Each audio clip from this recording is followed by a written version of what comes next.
ফেসবুকে আসিয়া হিংসা করবেন যারা, সফলতা পাইবেন না তারা।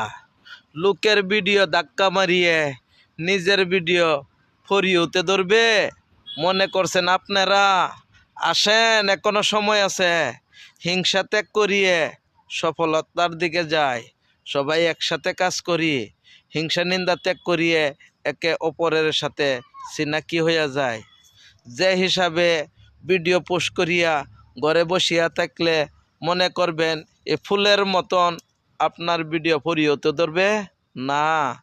আপনাকেও টাইম দিতে হবে, আপনাকেও লোকের ভিডিও কমেন্ট করতে হবে, লোকের ভিডিও দেখতে হবে, ভিডিওর মাধ্যমে কি বলে এই কথাগুলি শুনিয়ে কমেন্ট করতে হবে, তাহলে সফলতা পাওয়া যাইব। এইভাবে ঘরে বসিয়া থাকিয়া সফলতা পাইবেন না। হিংসা নিন্দা ত্যাগ করিয়ে সোশ্যাল মিডিয়া